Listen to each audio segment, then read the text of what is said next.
So we've been back and forth. Huh? I'm not.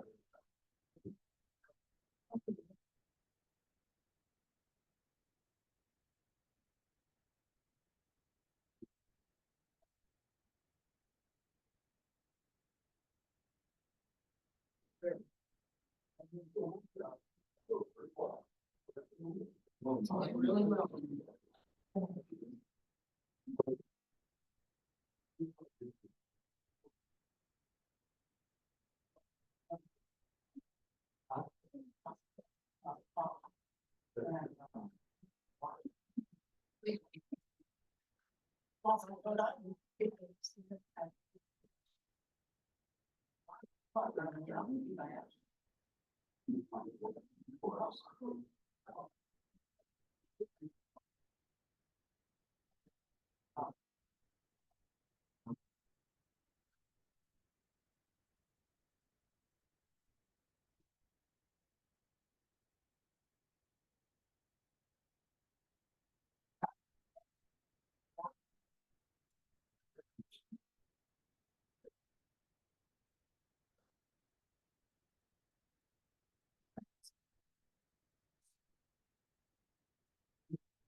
Could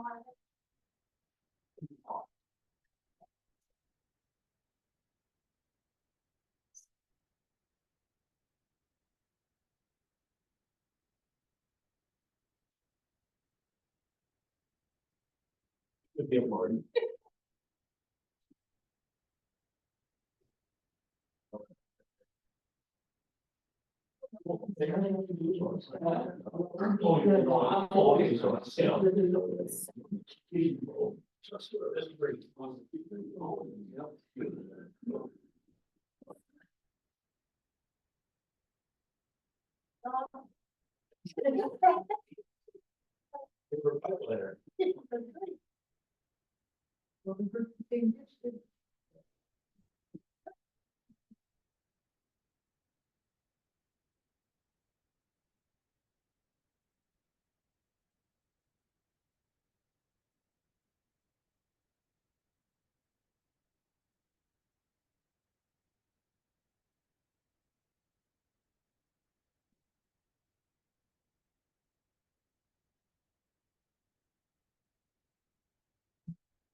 Hi, everyone. I'll call the Tioga City Commission meeting to order at 7 p.m., September 16th, 2024.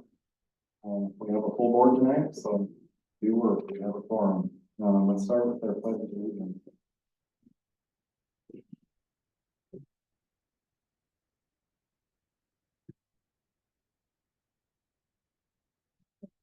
To the flag of America and to the republic for which it stands, one nation, under God, indivisible, and justice for all. Okay, first are our minutes. Trust everybody has looked them over. If there are no modifications, we'll need the minutes approved as written. These are for the commission meeting dated September 2nd, 2024.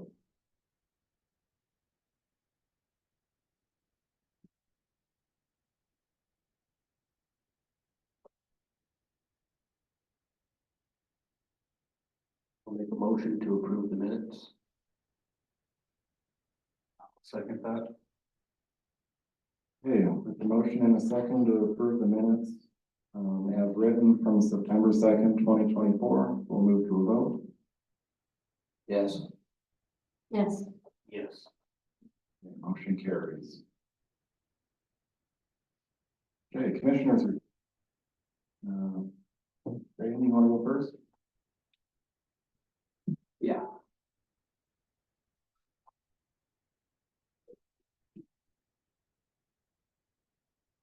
So on the last meeting, September 2nd, I made a motion to designate the Bank of Tioga as our primary bank. I was interrupted by our auditor saying that we could not move money until January 1st. Then I suspended my motion and I was advised to not to take action or in contravention of statute. She believed that we could not change our financial position until January. Then on Friday, September 13th, I learned that Abby had transferred $10 million without the conversation or consent from the board In doing so, she broke 3 century codes. Most notably, Century Code 40-16-11. The Century Code states that all funds in the city treasury, except school funds, funds created or set apart from the payment of interest and principal of the debt of the city, and funds collected on special assessments shall be under control of the governing body of the city and shall be drawn out when authorization by a vote of the governing body upon the order of the executive officer countersigned by the city auditor. Abby, can you please explain to us what your logic was, deciding to go ahead and move $10 million without a vote from the board? Yes, I can. Actually, my job is to make the best financial decision for the city of Tioga. That is my job. And so, there was $10 from 2 CDs that were actually just sitting there because we didn't have them in CD. We used 5 million of it from the Bank of Tioga, as you guys are aware, instead of taking the CD money that was at First State Bank and Trust, we used that money and we pulled the money for the new CD from Bank of Tioga instead of pulling it from First State Bank and Trust. And so what I did is I transferred that money to the Bank of Tioga, which that's where it should be, and it is earning more interest there. Can you explain why you did this without bringing it to us to vote on or adding it to the agenda to discuss? The money should have been in the Bank of Tioga to be wrong. So that's where we moved it to. But you do not get to make that call. That is to be decided by us. Okay, I think his concern is he made a motion to designate Tioga as the primary bank. And you actually interrupted him before he could finish that motion and said, Bank we of cannot, Tioga is already our bank. but you said we legally couldn't do anything until January 1st. Not move funds. I didn't say that. We legally couldn't designate a new bank, but Bank of Tioga was already designated as our bank. That was his motion, was to make the Bank of Tioga the designated bank. And that's what I told you guys, Bank of Tioga, because you guys asked me, who is After. the bank? Yes, and I said, Bank of Tioga is already our bank.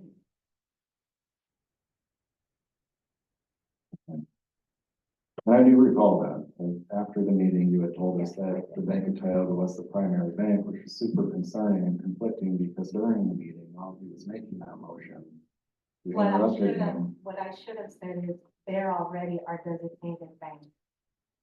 That's what I should have said, and I apologize. But the moving of $10 million still should have came to us to vote on. Did it go to Tioga? I'm sorry, Did money go to the Bank of Tioga? the money did go to our primary bank, which is, should be that. Because you did text me. I asked you if you knew the interest rates for First State Bank and Trust. You said it was either 3.5 and 3.99. It's 3.5, because they said they can't earn more than what our loan is. You said, by the way, I transferred $10 million today. I You did, should see it in the September financials. And I didn't reply because my stomach sunk. Like you said you transferred $10 million. We found out after it already happened. I wasn't sure where it went. Did it go to Wells Fargo? Did it go to a different bank? Did it go to the Bank of Tioga? If it does, great, but that is up to us. That's what we're here for. I don't have the power to move $10 million. That's our future. It would not be a good quality control if that was designated for one person and only one person, I believe. That's why we have a number of commissioners to vote on things like that. That is in my job description. If you guys would like to change it, you guys definitely can. Well, tell you what I'd like to do. I would like to make a motion to suspend Abby Salinas from the auditor's position immediately until a public hearing can be conducted. And I would like the minutes of tonight's meeting to serve as a preferred charges. I'll second that. Okay, we have a motion and a second to suspend Abby Salinas immediately until a public hearing can be held. It's a big deal. We gotta have some discussion on this. So Jason, that was your motion. I think you explained pretty well the reasoning behind it. No one person should be able to move that money and without a vote, and especially because she's not even a commissioner, so it's, we are the ones that are supposed to make the decisions, not her. Stephen, you seconded, so you can have next. I believe there should have been a vote on it. I believe there should have been an actual discussion about it. I agree, I don't think one person should have the power to just move like you, but our future, so to speak.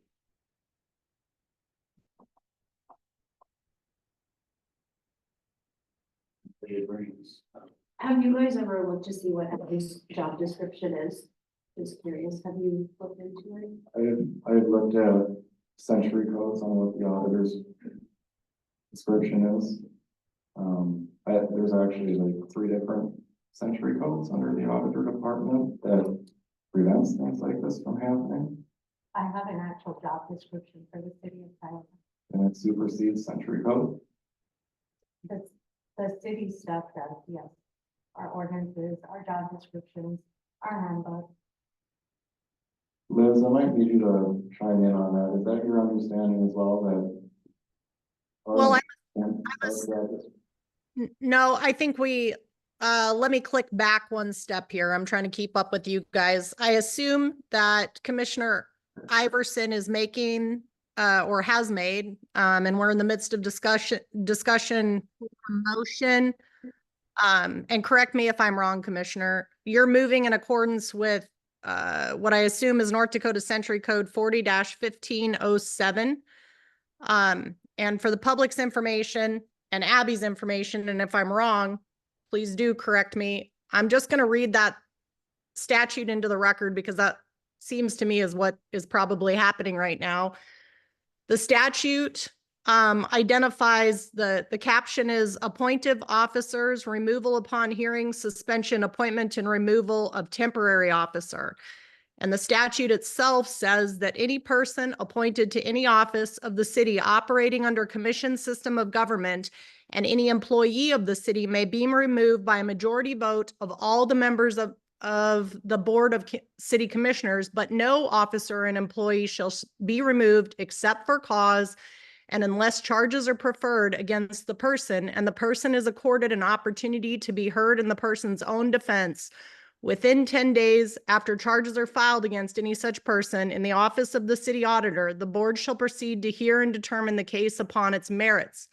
The president of the Board of City Commissioners or the board, by a majority vote of its members, may suspend any officer or employee against whom charges have been preferred until the disposition of the charges. The president may appoint any person to fill any vacancy temporarily until charges against the incumbent of such office have been disposed of. Any person appointed by the president without confirmation may be removed by the president when the president deems it in the best interest of the city. So then you kind of have to click backwards, I think. 40-1505, which is 2 statutes earlier than what I read, identify the appointive officers of a commissioned city. Those include a treasurer, an auditor, an attorney, 1 or more assessors, a city health officer, streets commissioner, chief of the fire department, chief of police, 1 or more police officers, the city engineer, the board of public works, and any other such officers created under ordinance. So first, I just want to make sure, and I mean, I assume that's the correct statute, Mr. Iverson, because You've referenced preferred charges, and that's a pretty unusual term. So do I have that right for process? That's correct. Okay.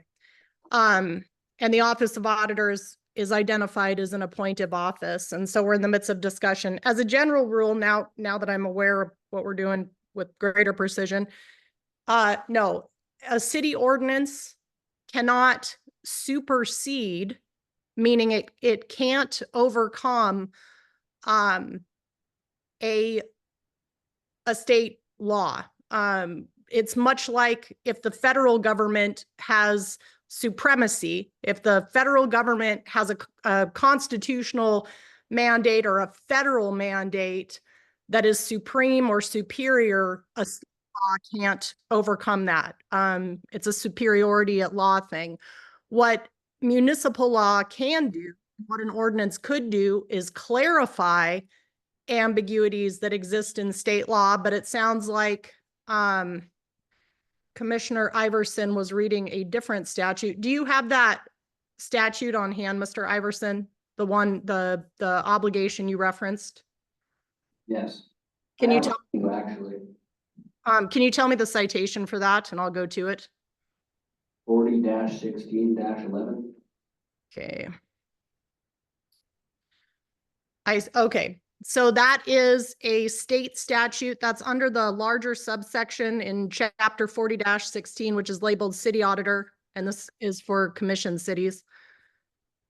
And subsection, sorry, I'm scrolling, 40-1611 does read, I think as Commissioner Iverson has read it, the statute just verbatim and for the record here reads, and I'll quote, all funds in the city treasury except school funds, funds created and set apart for the payment of interest and principal of the debt of the city, and funds collected on special assessments shall be under the control of the governing body of the city and shall be drawn out when authorized by a vote of the governing body upon the order of the executive officer and countersigned by the city auditor.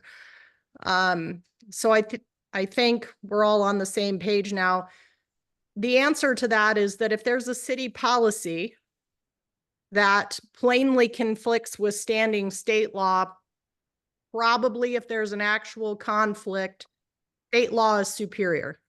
As a city, we don't have the right to legislate over the top of the state legislature. But what I will also note is that while under certainly the motion on the floor right now is a suspension, and that does appear to be available under 40-1507.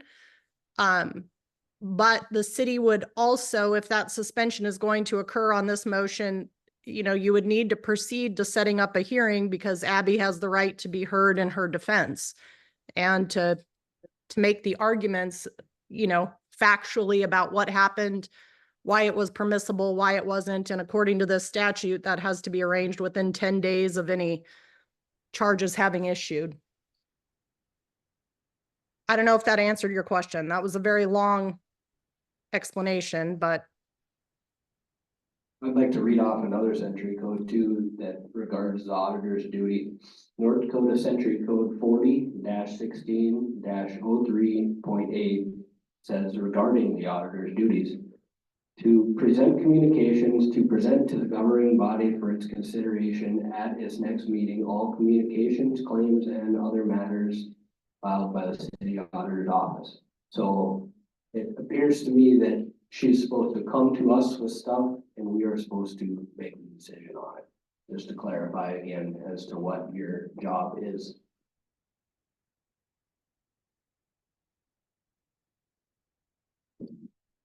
I understand, but I do have a job description that's about 5 pages long on top of this. So did you have any other questions on what was the rules? So are you guys upset about her transferring the money back that you asked her to transfer back to the Tioga Bank? We never got to. She was never asked to do that. My motion was suspended. It was dead in the water. We moved on after that. No, there wasn't even a motion to move money. The motion he was making was to designate Tioga, the Bank of Tioga, as the primary bank. In the middle of it, I encourage you to review the YouTube video. It was in the middle of his motion.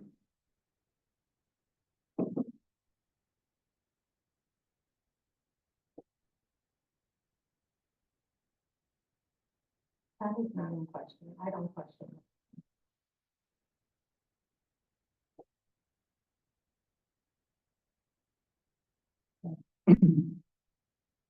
Is there any other discussion on the motion on the floor?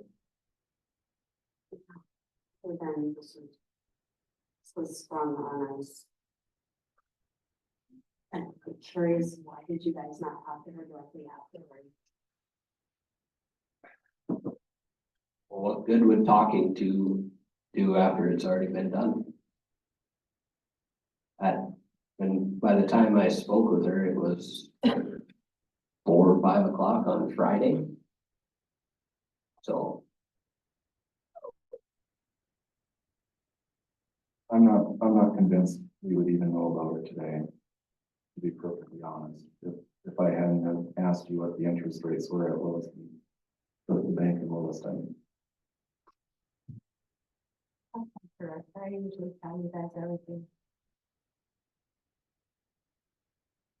All right, so we have a motion and a second. Jaden, you're gonna have to help me out with this on the verbiage to immediately suspend Abby Salinas. immediately suspend Abby Salinas until a public hearing can be conducted. And I would like the minutes of tonight's meeting to serve as the preferred. Thank you, guys. Okay, so I guess we'll move to a vote on that. Yes, No, Yes. Yeah, that's a majority, that motion carries, but I want to vote on this one, and I also vote in.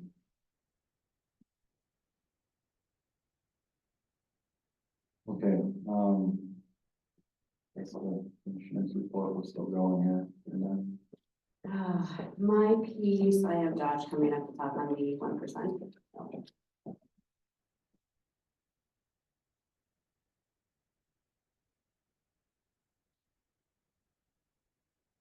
okay, we need to pivot real quick. Josh, I'm gonna need your help and make sure that no city-owned property, trade secrets, things of that nature are removed from that office. We're gonna want laptop, again, city property. Can we, I think I don't mean to interrupt you, Mr. President, or you, Jess. But I think I want to make sure we get a couple of things, on record with the process. If we're utilizing that statute before we leave this topic, we need to select a hearing date. It needs to be within 10 days of this evening's hearing. I also think since her leave is effective immediately, if there are any discussions of leave, the commission needs to determine whether that's paid leave. I would suggest to you that I think that's appropriate since at this juncture, it's an allegation and she's afforded a right to hearing under statute. And then as you indicated, Mr. President, if there are other terms of the suspension or access to city material, I think that would be appropriate for discussion and decision. I just don't think it's fair to the board, or Ms. Salinas to leave too much gray area. This is a bit of an unusual circumstance. So we need to select a public hearing date. Guys, what works for you? I make a motion to, have a public hearing 1 week from today. That would be the 23rd.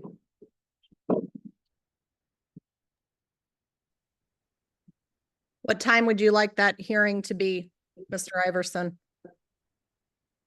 6. Okay, The second thought. Okay, with the motion and the second to hold a public hearing on September 23rd at 6 p.m. Is there any discussion on that, the timing, the date? We'll move to a vote. Yes, Yes.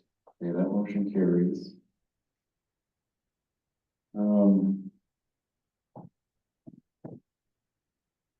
Business can't stop for the next week. We need to appoint an interim auditor, someone to fill that role for the next week.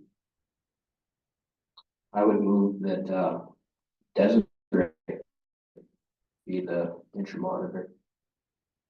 Do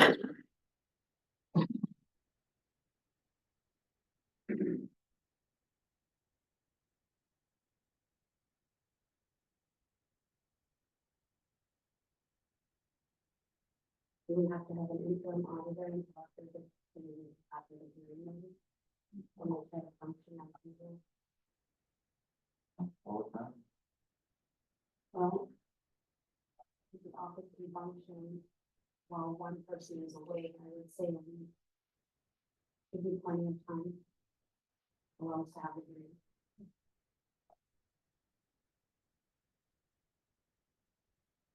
Sorry, every time I turn my head to the side, it doesn't pick up my voice. I'm wondering if it's necessary to appoint an interim auditor. I'm wondering if it's a week scheduled hearing, if it's necessary. Why don't we look at the facts first, do the hearing, and then see who would be best fit or how the city would run? Liz, what are your thoughts on that? And I got one thought, Liz, before you chime in. Okay. Jaden, you're gonna have to be very engaged. We can't leave these gals hanging. If they have questions on, someone did this before, who's supposed to do it, me or you? Like, we need to be hands-on. We cannot leave them hanging. Like I said, business can't stop for the next week. I know it's only a week, but a lot can happen over a week's time. I understand Jess's concerns, but I also think that Brett's immediacy concerns are significant. So I guess my best advice is that you should style the motion. I do think it's inappropriate to make, you can call it an emergency appointment or a temporary appointment. But that needs to be covered. I think that's correct. There's a lot of work and business that goes through the office of the auditor. I think there needs to be direction that's formal to that person, and that would vest that person with the ability to do that work while we sort this out. Otherwise, you're going to leave that office and the city at large in a real bind.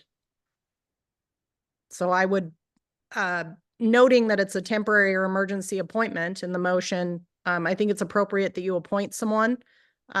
Knowing, of course, that subsequent order of the commissioner or the outcome of that hearing may be more determinative than this particular appointment.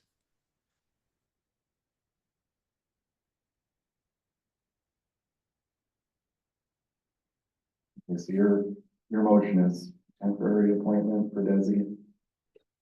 Okay, to fill that role. I'll second.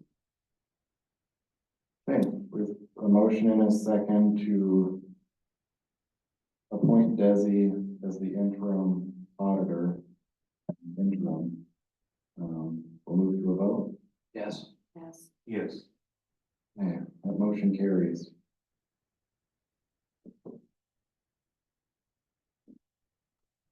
Liz, I know it's an awful lot to unpack, but is there anything in your mind that we may be missing that we need to be thinking about over the next week? I think that Abby needs to be noticed on the date and time of that hearing. I would make sure that that's given in writing. I think that's appropriate in any case where there's a hearing. So we would wish that, that needs to be hand delivered to her. She needs to be aware of it. I saw her leave the commission room, so she's not on actual notice here, but even if she was, it would be appropriate to notice that in writing. I guess if Desi needs assistance with that, a notice of hearing, I can help her provide that. You should staple to that. I heard Commissioner Iverson say wishes tonight's record to be the record for those allegations. A member of the auditor's office probably needs to type that section of the meeting up immediately. That should go with the notice, or a recording of the meeting tonight should go with the notice. And then I guess the only other two items are, what do you wish to do with her leave? Obviously, that's a payroll issue more than anything, but something that Desi and that office are going to have to deal with. Is she, suspended, administratively suspended with pay? I would kind of suggest that, since this is relatively fresh, and there hasn't been an opportunity to be heard. And I think those are my chief concerns at this point. Oh, guys, I think that's highly appropriate. It should be paid suspension. I agree. So Liz, do we need to make a motion on the suspension being a paid term? Yeah, why don't you, yes, do a formal motion that her suspension is paid, just to clarify the record, please. Do we need to tack more on to that as regarding like some ground rules that she needs to follow, or is that pretty square? Obviously, she shouldn't be allowed in the building other than as far as like a regular civilian. Obviously, she can come to City Hall, but she cannot be back there. She can't have her keys. She needs to get her personal, if she's going to gather personal belongings, she needs to be with company, not alone. Do we need to establish any of that, or is it pretty?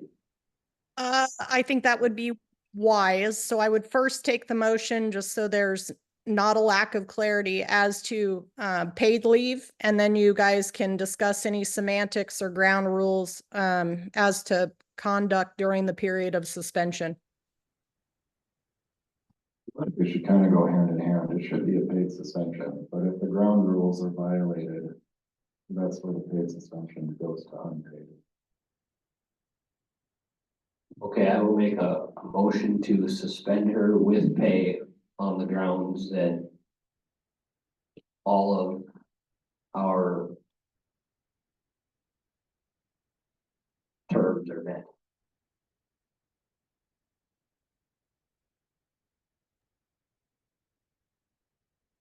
Better discuss what those terms are, because then you get into an argument as to whether any deprivation of pay or alleged violation is actually a violation that would, subject pay to withholding. The office, city equipment, technology, trade secrets, financial information. There's no access to that unless supervised. And I would be that guy that supervises that. It's okay with you? Yeah. So, okay, so make a motion to suspend her with pay as long as she abides by our terms, the terms being office, equipment, and information of the city is off limits to her unless supervised by commission president.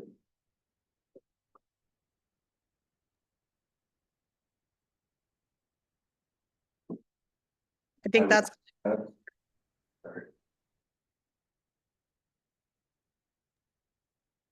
Go ahead, Liz. I was gonna say, I think that's clear. Essentially, you're imposing a civilian rule. She can still make open records requests, but if she has interaction with city equipment or any access that a civilian wouldn't have, then it's to be with commission supervision or commission president supervision. I heard that correctly? Yes. Okay, so there's a motion and a second to suspend with pay as long as terms are met regarding city-owned equipment. Office, equipment, and information off limits unless supervised by commission president. Okay, is there any discussion on that? Okay, we'll move to a vote, Yes. Yes. Yes. and that motion carries.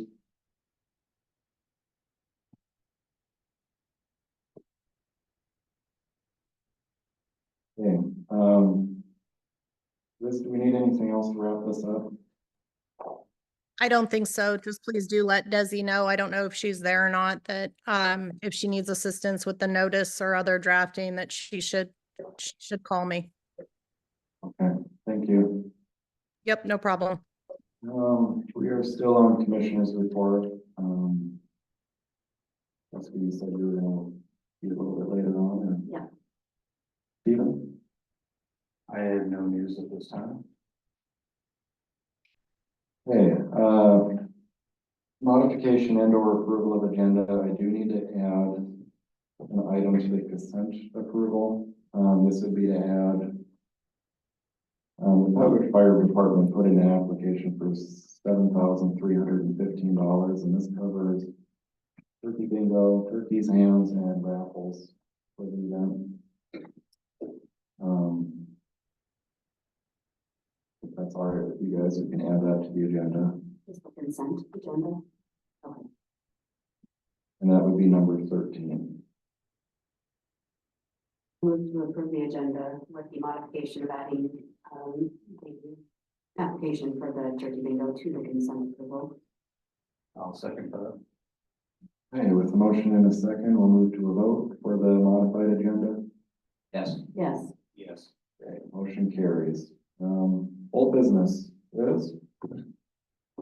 I will keep it brief this evening.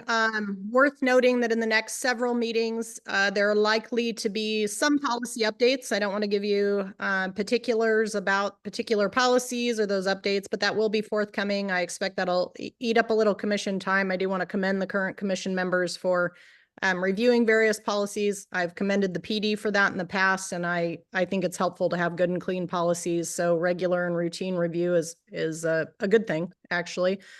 So be looking forward to that. I don't have any more updates in as much as the Benson Street matters are concerned at this moment. Again, I'll keep the community and the commission updated as those matters become apparent to me. I did have notes from the last meeting. I don't know that it necessarily matters, but I know that we had the pheasants / Northwest Sportsman matter up. I didn't hear back. I don't need to hear back because, you know, that was a matter, I guess, of Northwest deciding whether to accept those lease terms or not. But I would ask that someone kind of keep an eye on that, just because I imagine they're still occupying that building, and it makes me nervous as your legal counsel not to have an executed lease or not to know if we do, if there's a current occupation for a variety of reasons. So you don't have to tell me whether that's done or not, but if it's not done, please do check with them and make sure that's in place. Sorry, Liz, I'm pretty sure I spoke with Kelsey and she said she was in to sign it. Okay. Well, good. Then I can take that off my list. I think, let me just have a look here at my list. I think that's actually all I have for this evening, and certainly I'll stand by in case some other agenda item invites my attention. Oh, and I will add, sorry, I do have one more thing, but I notice it's on line item number 4 in the agenda. I did want to thank Mr. Moe. He took my call immediately after the our airport board member president. He did take a call from me immediately after our last commission meeting. He did indicate, as I asked at the meeting, which again I appreciate, that he did issue a NOTAM pertaining to the Tioga Airport before there was any disruption or abbreviation of service.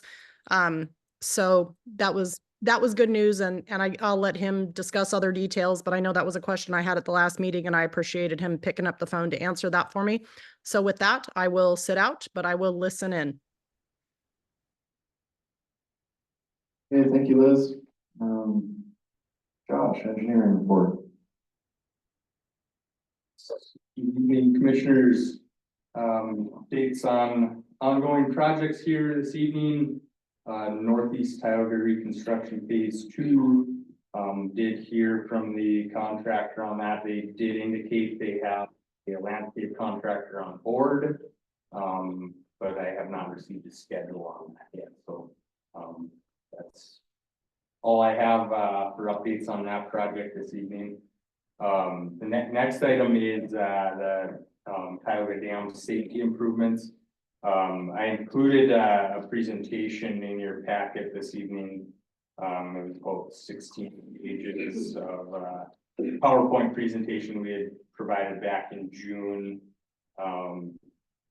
or excuse me, April, at the April 1st commission meeting, to the previous commission on findings of that study there. Just wanted to, I guess, get that in front of you. We can, I guess I can bring our technical team that put that report together into a meeting if you guys want to back the weeds on that project a little bit more. There was no decision made, I guess, which direction the previous commission wanted to go with the findings in that report, but I did want to make sure you had that available. The full memo and report was submitted to the auditor's office. It's a pretty large file, so I didn't include it in your packet. It was about 200 and some pages, but, if any of you would like that, I can certainly, provide, access to that file, of the formal report, but the presentation there pretty well covers, pretty high level, doesn't get too technical and deep into the weeds there, so it kind of gives you an idea of what the findings were there, but, yeah, if there's I guess, there at a later date, we can certainly run through that and that presentation again with you, so. Yeah, set that up if you would. Okay. Chris has got experience on this. Yep. But us three don't. Okay. So Yep. We need to get very well versed in that, because this is not a cheap thing. There's a Yep. lot to it. It would be great if you guys would verse yourself up. And really the gist of it is there's, I can speak to some terms on it, but the dam doesn't meet hydraulic requirements or the current requirements, as well as, geotechnical, issues as far as the stability of the dam, bankments itself. So there's, things that, the state isn't necessarily gonna force the city today to do something, but there's those known, I guess, deficiencies there that at some point there could very likely be a requirement that some of these items are addressed. So, but yeah, I'll check with our team to see when we could, schedule a time to, present that in further detail on that. So, moving on then, the Tioga Dam Recreational Trail Project, update on construction on that. The silt fence for that has been installed. And it sounds like Wednesday, they will be starting, some of the earthwork out there. The current or updated, construction schedules included in your packets here. They're showing, wrapping up, things with that project, with the paving. So that's kind of the most critical from a weather type standpoint, mid-October, with some fencing installation, and other miscellaneous seeding and whatnot into November. So this, I think I did mention previously that project is, kind of tracking behind, completion contract and completion dates. So just want to keep that, keep you informed of that, situation with that, but they're, hopefully going to be getting things going here this week, start seeing some progress out there. Next item is change order number 1. We previously talked about, the asphalt millings or crushed concrete from the landfill being, substituted on the project in lieu of in lieu of them importing gravel, for base material underneath the trail. We did, get final pricing on that. What their proposal would be is a change in unit price on that, from $16.50 a square yard, to $12 a square yard, so a reduction of $4.50. So about little over 25% reduction in pricing on that item. So, if the commission would desire, we can go that route to, adjust that unit pricing.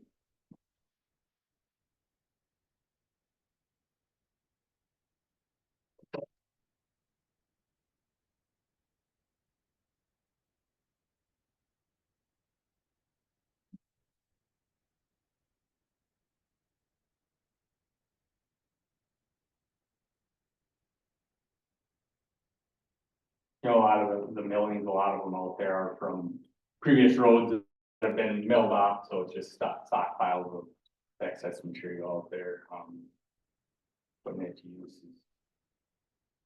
No harm there. I think they do sell some of it. I don't know what kind of pricing the city's been getting from, different entities that have purchased some of that, but. Just happy you came with something that costs less. Yeah.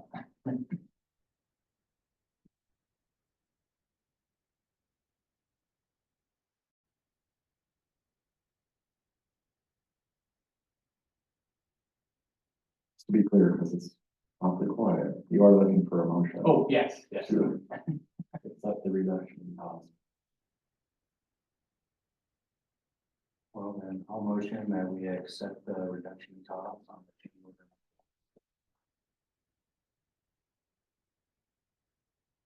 You want to word it like that, or you just want to make the motion to accept change order number 1? I know it's kind of the same, but it's a little cleaner for minutes, you know?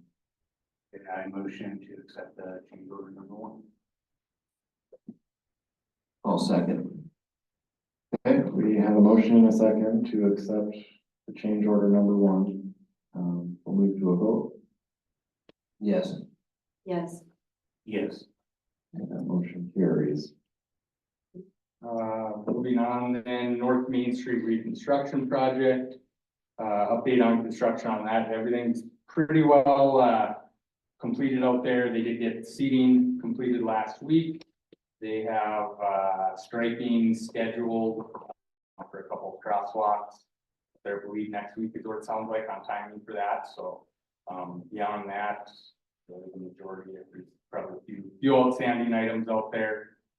Miscellaneous things that we'll, work on addressing with the contractor, but, these are pretty well wrapped up out there. So, any questions on construction of that project? Are you going to do the walkthrough with them? Yes, yeah, and I guess whoever from the board, certainly. I will. You want to volunteer? Yeah, this is gonna sound really ticky-tack, but I wanna make sure that you cover everything. As an example, we had a family whose stair must have been during the vibration or something kind of chipped away. We talked about that. Yeah. I was with them, we moved the concrete off the steps so nobody could trip on it, and they hydro seeded over the top of it. Oh, okay. So we're gonna go through it very Yeah. intently and make sure everybody's happy. Yep. Okay. So you just let me know what day you want to do it. I'll make myself available as long as it's not tomorrow. Sounds great. Okay, with that, we'll, I have, contract application for payment number 3. The value of that is $1,285,456.03. I would recommend approval of that item.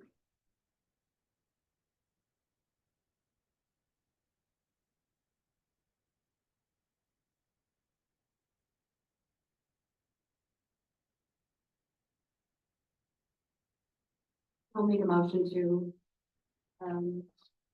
approve the payment application number 3 for $1,285,456. I will second. Okay, with the motion and a second to approve the payment application, in the amount of $1,285,000, or $1,285,456.03. Move to a vote. Yes. Yes. Yes. Excellent. Next item I have this evening for you is the water service line inventory update. So, this is in relation to the lead and copper rule through the EPA. Not sure if I've touched on this at all with the majority of you. Jessica has heard some of it in the past, but the state did have some grant funds available for assisting with putting this inventory together. And essentially what it is pulling records together, data, just all kinds of data to determine what we know about service lines in town. We contracted directly with the state, to assist the city of Tioga as well as, several other communities throughout the state. There's 4 categories of work, that they kind of broke it out into. The first, category A, which is what the scope of work was review of historical records, so any, old plans, potentially, building permits, miscellaneous items that may indicate service line material, as well as a customer survey, which that was done through a mailer, with information on ways that homeowners can provide their own, I guess, analysis of what their pipe material is at their meter. So we have that data point, as well as developing a sample site plan, which is basically determining locations that sample formed for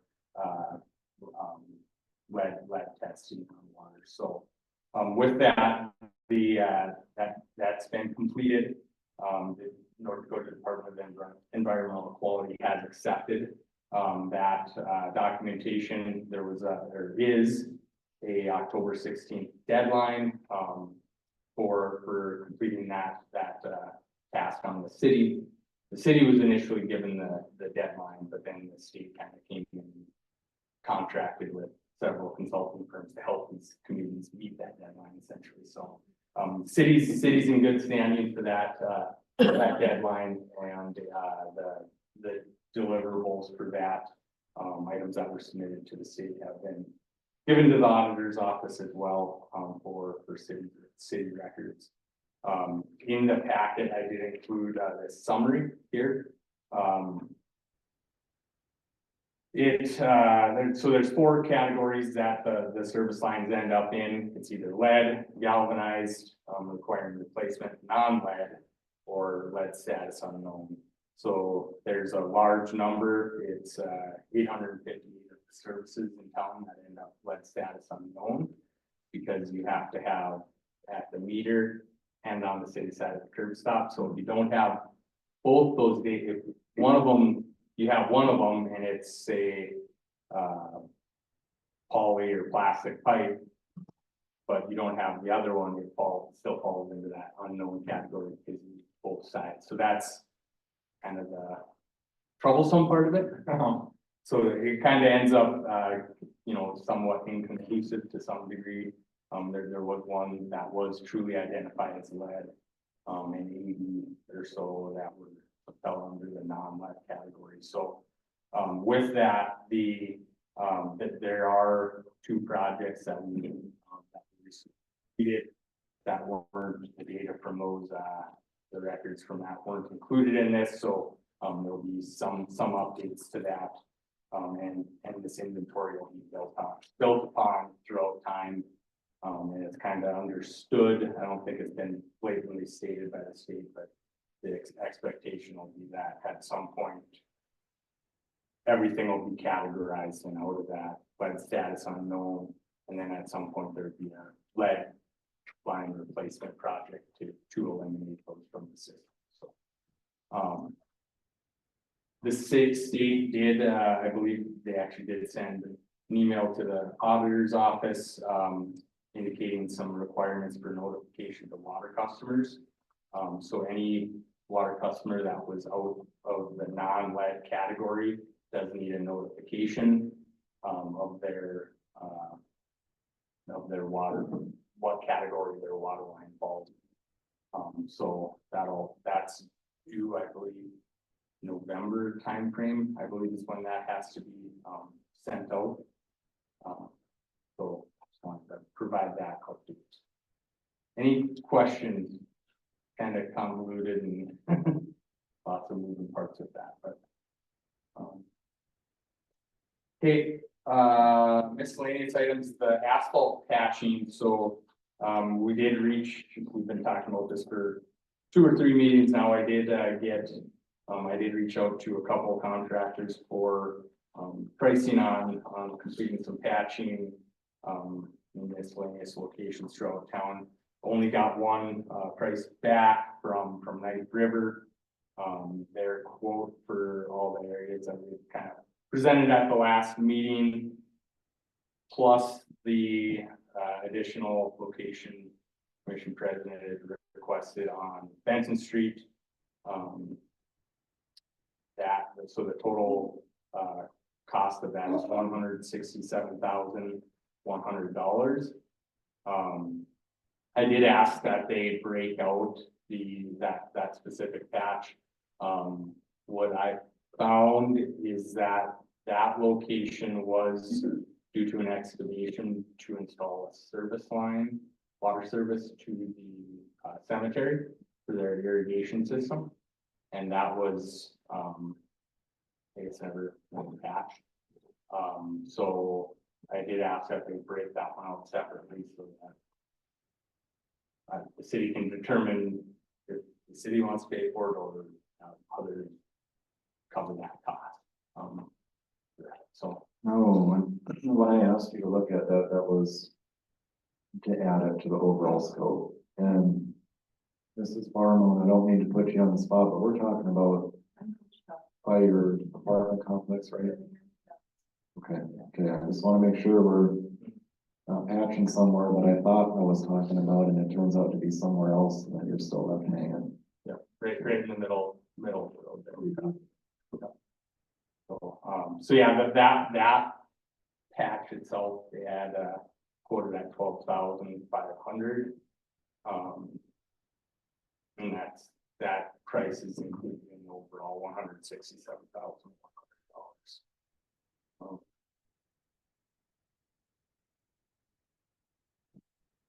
Beyond that, if you guys want to move forward with the patching,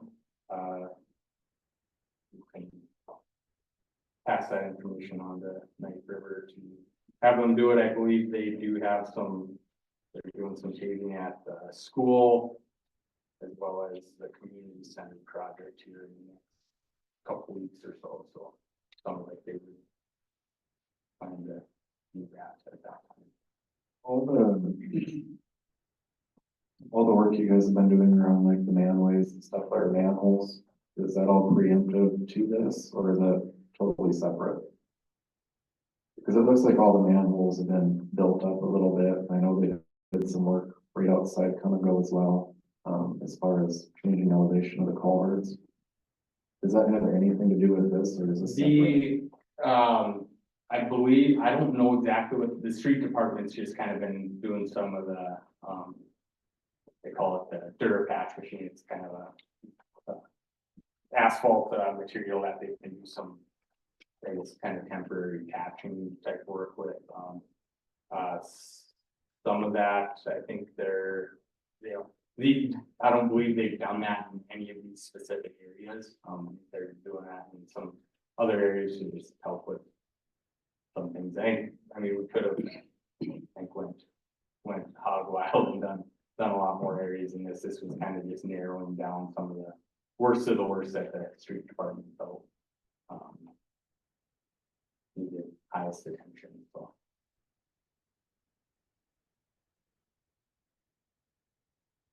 Okay, quote is essentially 190 tons of asphalt paving, 52 additional tons for asphalt overlay. Grand total is $167,100, and you need approval on that. Okay.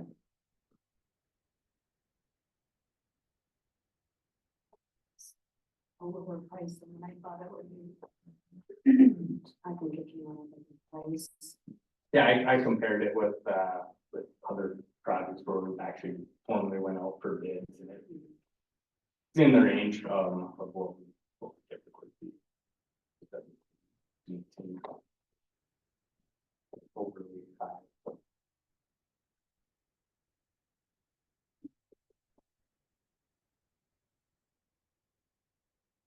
Well, I will make a motion to approve the proposal of $167,100 from Knife River for the Tioga City patching project. No second. All right, motion and a second to approve the proposal from Knife River for the asphalt paving slash patching. Is there any other discussion on that? Okay, we'll move to a vote. Yes. Yes. Yes. Okay, that motion carries. That is all I have for you. Is there anyone else for me? Awesome. Thank you very much.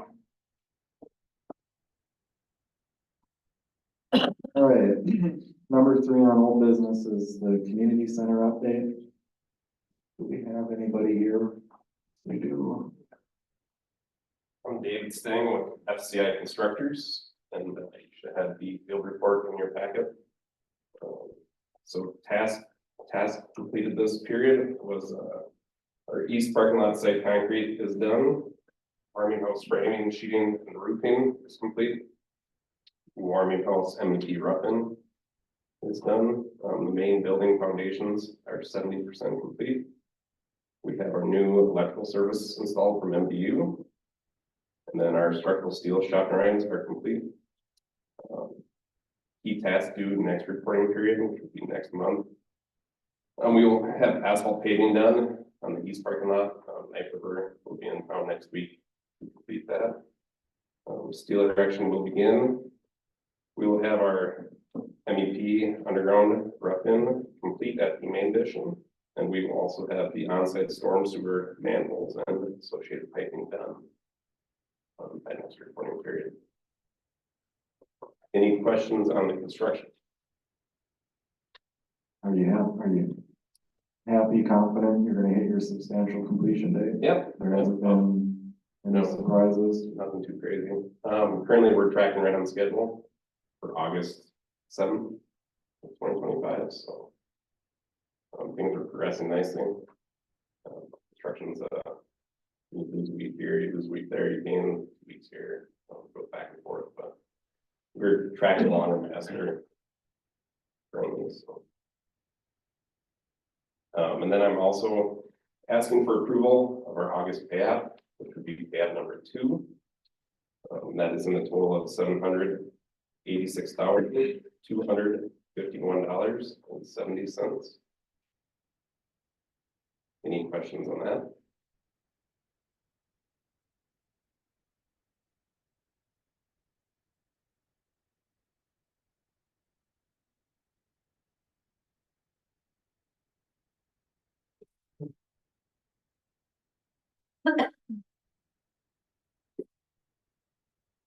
Can I get you to repeat that one more time?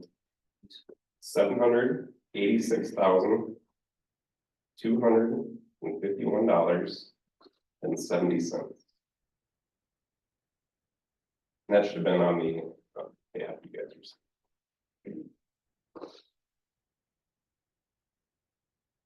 are. The bulk of that was in the earthwork. We got that building pad done. We hauled all the gravel in on the east side.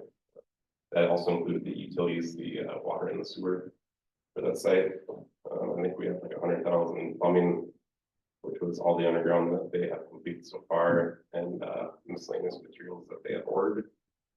There's like 38,000 finishes, which would be warming house, framing, et cetera, was in the finishes tab, and then steel, we had 67,000, which is for materials that have been ordered and for the shop irons themselves.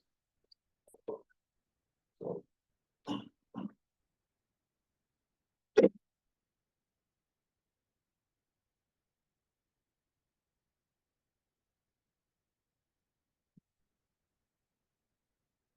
Make a motion to approve the payment of $786,251.70. I'll second that. All right, with motion, a second to approve pay app number 2. Is there any discussion? If not, we'll move to a vote, Yes. Yes. Yes. and that motion carries. That's it. Yep, that's all I got. Okay. Thank you, guys. Thank you. All right, number 4 on old business is the Tioga Municipal Airport update.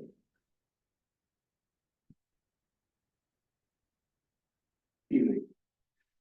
So, I know you guys usually don't like seeing me this much, and I don't like coming up here this much, but at the last meeting, I figured I should give an update for the airport and what's going on. So, beginning of the year, I became chairman of the board at Tioga Airport. There's been a lot of leakage out at the airport, meaning money. We don't make a lot of money up there, plain and simple. We run off grants, funding from, we get, I think, 16,000 from the city every year. We don't make a whole lot. That's why we came to you guys earlier this year for, in regards to the courtesy car.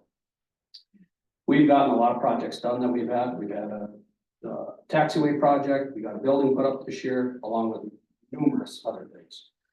The board decided early in the year, later in the year, that we would move off from the fuel system that our former contractor, TAC, had out there.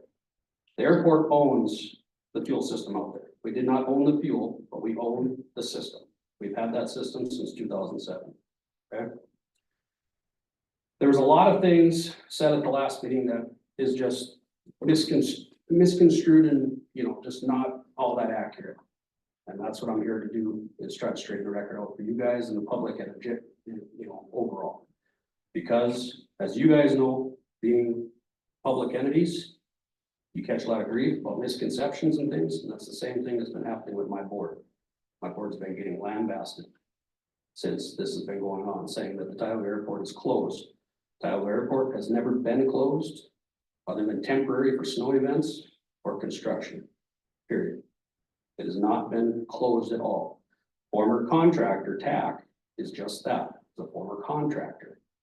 They entered in an agreement in 2019 for FBO and fuel sales from the self-service. At the time, the board thought that was a great idea to try to supplement an FBO at the airport.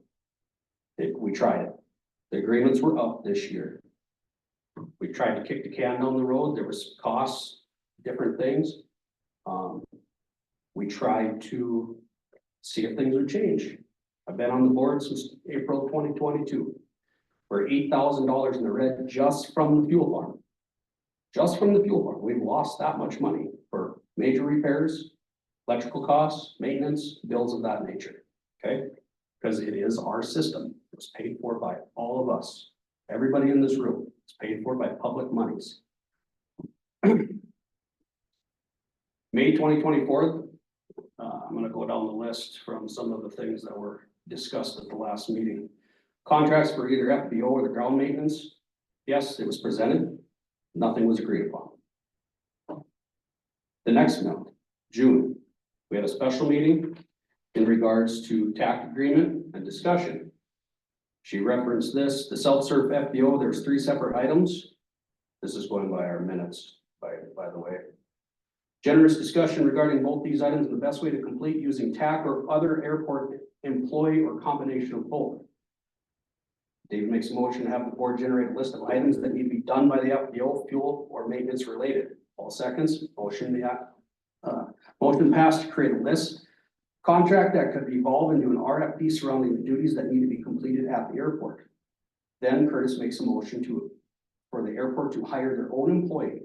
Dean seconds with a split vote, Curtis and Dean for, Paul and David against. Jeff had to vote to break the tie, motion passed.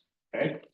The reason why we wanted to hire our own employee is in case former entity was not capable of providing services.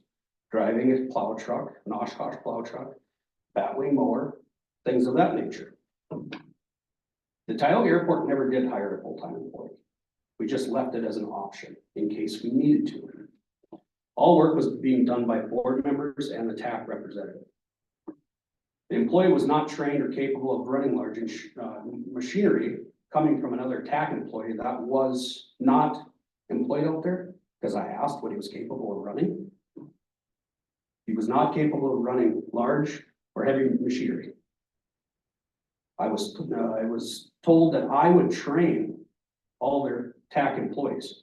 For liability reasons, why would I ever train somebody according to the RFP that says they would provide qualified trained employees to the airport? That's what we pay them for. Why would I train their employees? I never said anything of the such. Basin did do work at the airport, 100%. I did construction work, culvert cleaning, installing of culverts for a new parking lot on the north side of the terminal and on the east side of the terminal, and excavation for our electrical line that come from a previous electrical line going to our new Tioga. Did road bore, and I excavated the ditch. That's what I do. Now, yes, anything under $200,000, we don't need to open up for bids. As you guys know, it's getting to be fall, things are starting to get tight. It costed the airport a whole whopping about $900 to do it. If I were to open it up for contract, you guys know, you guys have seen the municipality bills and things of that nature. The board gave me authorization to do it, so I did it. No contracts were awarded for any company because we were hoping that the entity on the airport were to grab, you know, get a different person maybe, or hire more people to try to get, but they could not operate heavy duty or heavy equipment. Dean and Curtis were to work on new contracts for any company wanting to work at the airport. That was for a future RFP. It wasn't for the former entity that was at the airport. It was for a brand new contract. There was language in there that was dated and old. One of our old airport managers was still in the original RFP. We needed to update it. That's what that was for. Between 2016 and 2019, TAC had run fuel trucks at the airport. They didn't have access, full service from the public's entity. They survived 3 years without the public fuel system. In 19, like I said, the board thought it would be a good idea to try it out to get them more involved. It didn't work. We lost money. The hostile, toxic work environment.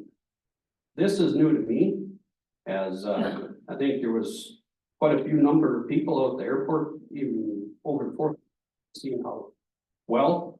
And I don't think you guys have heard anything other than the last meeting, any problems at the airport, other than what I came up.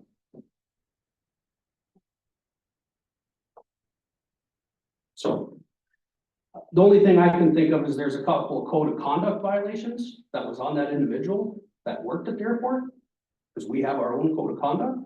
That's the only thing I can think of. Like I said, investigation, anybody on this board or anybody in the public, and I applaud everybody that has called me, because I've received over between, I'd say 50, 60 phone calls since the 20th of August. Some very high ranking officials here in the state of North Dakota, which I'm here to support my board. It was a unanimous decision by our board to take that fuel system back for the public and the general flying public. So I am welcome to answer any and all questions by anybody, you guys or the public alone. Everybody has my number. If they don't, somebody pretty close to you will. The only other thing I want to say is there was 2 other separate occasions in this last year that TAC said during a board meeting that that fuel system, if we were to raise costs at all, it was costing her money to run. So why would you want to run a system that was costing you money? It's not, the pie is not big enough for the both of us. It's just not. We can't continue losing money at an 8-cent per gallon flow rate. We can't make any higher rates because she's losing more money. I understand that. It's nothing personal. It's business, plain and simple. That is what our board's seen out there. And I'm completely fine with taking the first punches for every one of my board members, but that is what they're at. They see everything that's going on out there every day. That's why you guys appoint board members to run that place. So please, any questions I can help answer, I sure will. Yep. Got one. You started by saying you guys are leaking. Yes, we're losing money Tioga Airport Authority's losing money. on the fuel system. Kathy was losing money as well. So without Kathy, are you gonna assume her losses then, or do you feel like that's gonna damper the losses? we'll make more than 8 cents per gallon on the fuel if we own the fuel outright.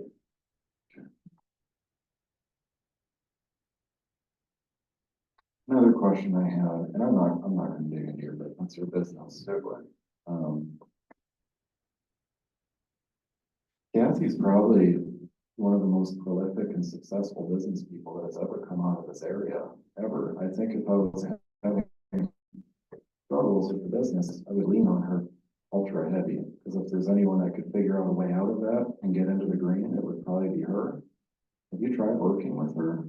I've had 3 different meetings with her just this year. But if she'd like to, try to get on the board at the airport, because she is a contractor, then I invite her to come out to the board and try to get on the board to change. If we are losing money, if we're doing something that we can help, tell us. But I have not heard anything since. I had a meeting with her in February, I had a meeting with her in May, I had a meeting with her in July. Things have to change. We just cannot keep losing. You guys are doing it yourselves too, tightening the belt strap. We're doing the same thing. We just have to. We cannot keep purging money at the airport. I guess the moral of what I'm trying to say is a lot of what we're doing is based off of community input, advice from people that have done there, or been here, done that. Just want to make sure you're taking every opportunity to collaborate with very, very successful people, experienced people. It's a tough field to plow by yourself, and I think we know that. Oh, I agree. It helps having, we've got intellectual horsepower galore just in this room alone. It's largely beneficial to lean on that experience. And that's all I wanted to say and ask about it. Mhm. Anything else? Like I said, the board, we have gotten more done out there this year than I would put this one year against anything that's ever been happening out there. This board is very, very active. We've got a lot of things done this year. And come next year, you guys come out, you guys can come out tomorrow if you like. But I'm just saying, there's a lot of things. I've got a sheet this big with things that we've fixed out there this year, and we're continuing to fix. There's a lot of work that's happened. There's a lot of work that needs to still continue to happen. But I will agree with TAC when she said that this is one of the nicest general aviation airports in the state. That is no doubt about it. We are lucky to have that place where it's at, and I'm excited to see where it's going to go in the next couple of years. Very excited, because I've got some things up my sleeve for you guys. So, anything else? Yeah. Okay, thank you. All right, that's it for the old business. Moving on to new business, number 5 is the 2025 Tioga City budget. Now, we had the public hearing regarding the 2025 budget at 6 p.m. today. Had a couple of really good questions, a lot of comments, a ton of collaboration, but there were some. So I'm guessing we need to approve the 2025 budget.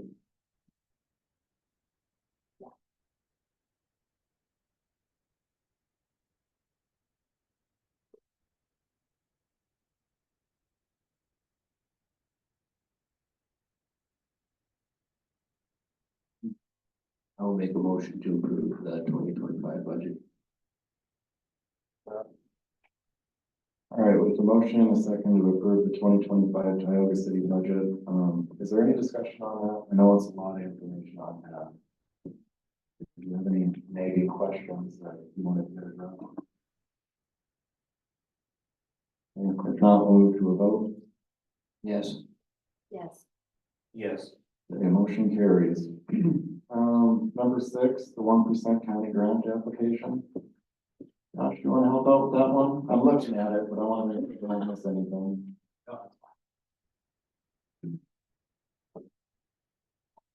Good evening, Councilman Tyler, please. I have a 1% grant application for you guys. In essence, this application is gonna be for dash camera systems for our vehicle.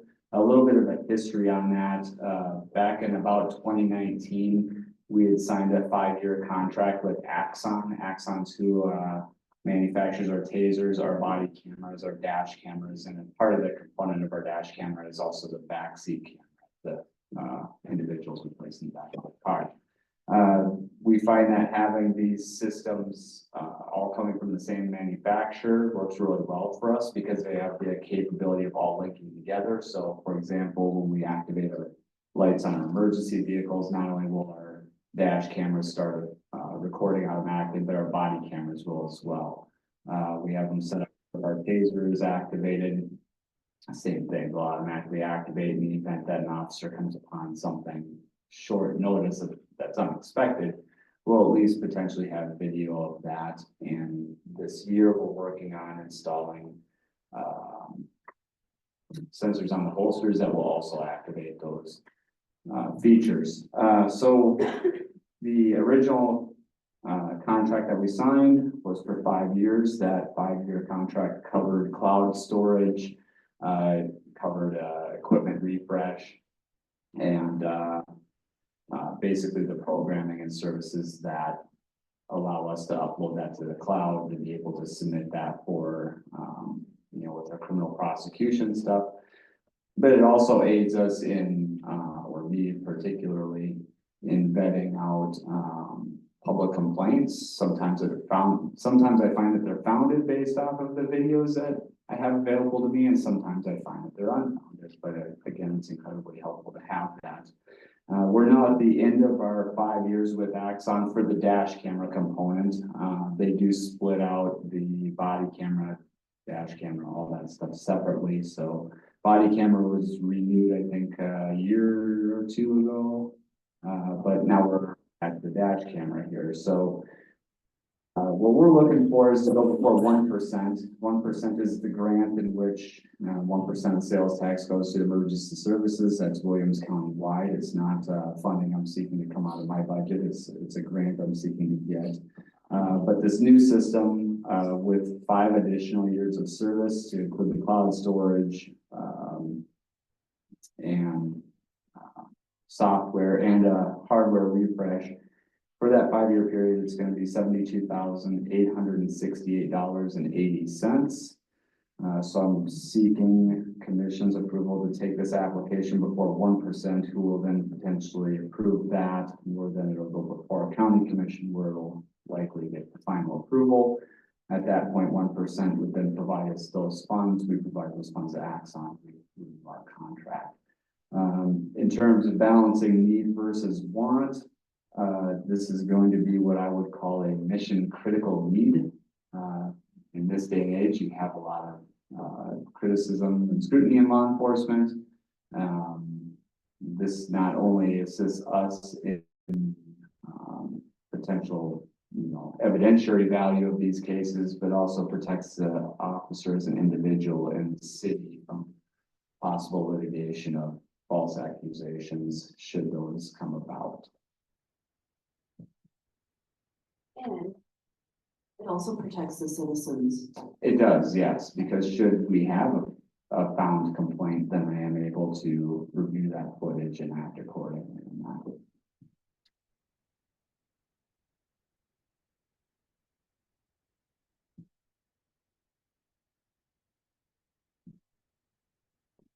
I believe the surrounding communities, Stanley, Williston. That's right. They have body cameras, I know. I don't know what they're using for dash camera. Maybe not, but I believe Stanley and Williston use that. Williams aren't sure. There's a lot of agencies that utilize camera and dash camera now. Tioga has had these devices now for the 10 years I've been here. I don't know how long we had those devices before I've started here.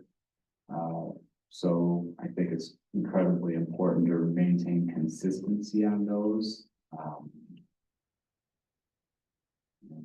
I just want to make them clear, if we don't review this, then we're not going to have dash cameras capability capabilities of even what we currently have, because that software and cloud storage won't be available to us. We just need a motion to approve the public safety grant application submittal process. Correct. I would make that motion to approve. I will second that.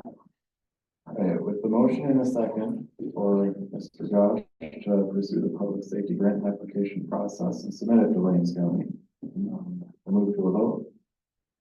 Yes, Yes. Yes. Thank you. Motion carries.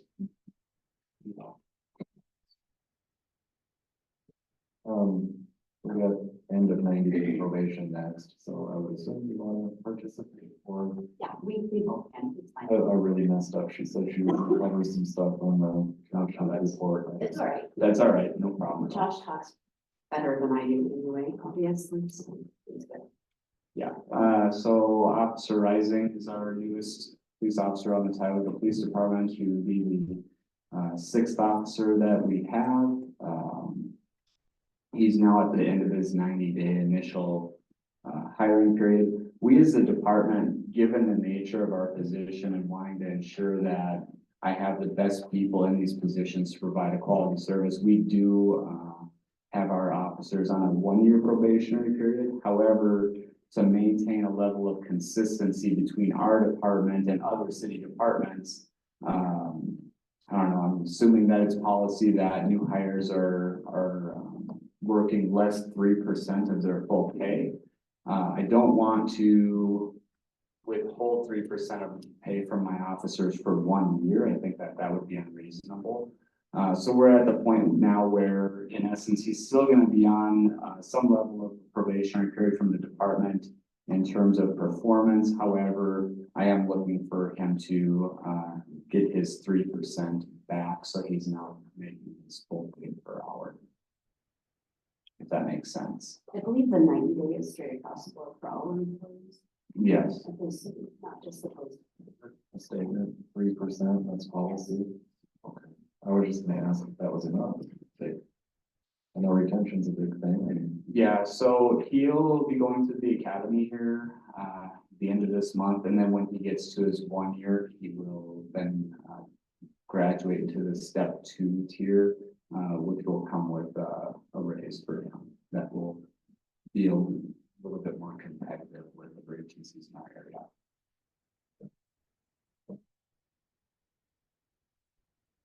Well, I will make a motion to approve to end the 90-day probation. I will second. All right, with the motion and a second to end the probation, and give our guy a raise, we'll move to a vote. Yes, Yes. Yes. All right, that motion carries. Thank you very much. Thank you. All right, so last is the consent approval. We have planning and zoning application, a local charity permit application, pledge holdings as of 8/30/2024 from First State Bank and Trust. Payroll for September 7th, 2024, financials for August 2024, and then the addition that we added to the agenda with the Tioga Fire Department application in the amount of $7,315 for turkeys, hams, and raffles. So we'll just need a motion to approve the consent agenda. I will make a motion to approve the consent agenda. I'll second. All right, with the motion and a second to approve the consent agenda, we'll move to a vote. Yes, Yes. Yes. Okay, motion carries.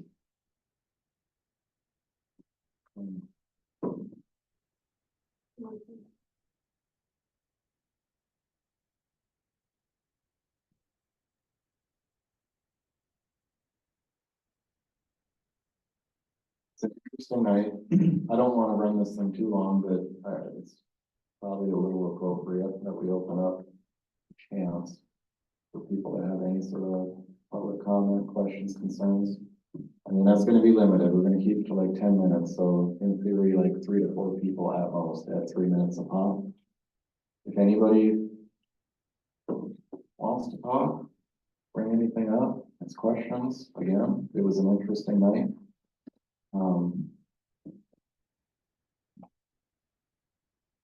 Most certainly raise your hand. If not. Motion to adjourn. I will make a motion to adjourn. I'll second. All right, with the motion and a second to adjourn, we'll move to a vote. Yes. Yes. Okay, we're adjourned at 8:27 PM.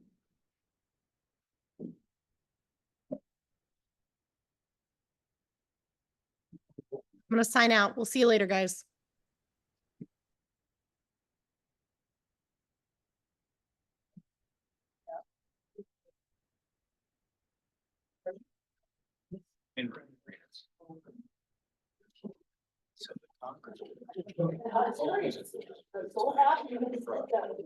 I drove by the night. You went on you were here.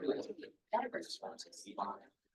was if I don't know. 1980. Asbestos was looking to cover. Yeah. How are they Well, gonna it had ensure to that it's? This is all, it's all. That's what I'm asking, yeah, so you have identified. So correct. Well, there's, you have.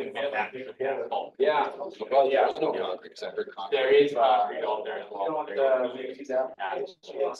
So that was probably undue confusion. Okay. That's a good point though, you know, I know it's. Yeah. Oh. Driveway, whatever, they have a mile there, it's rough. Taking concrete.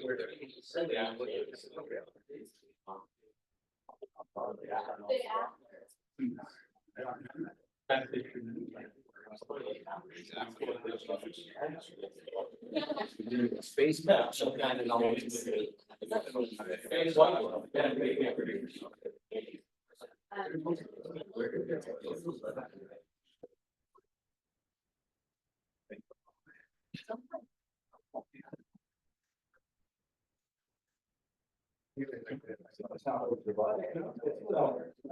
times that I can't bear it, and other times. Yeah. No, I don't.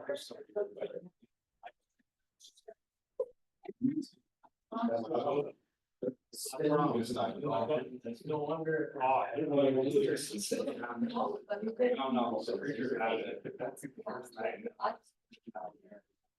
Still think we. Do something different.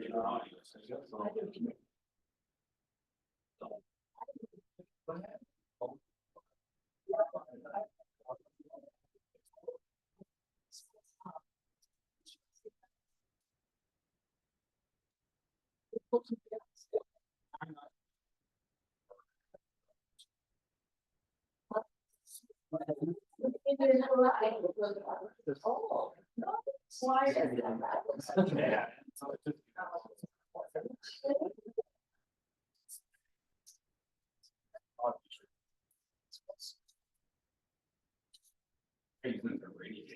Right now, so it's like. It's not.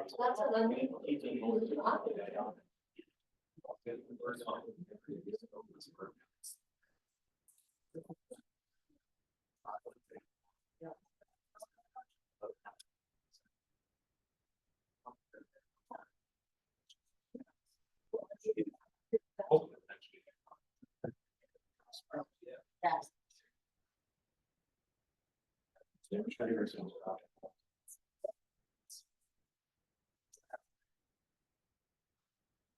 Yeah. No,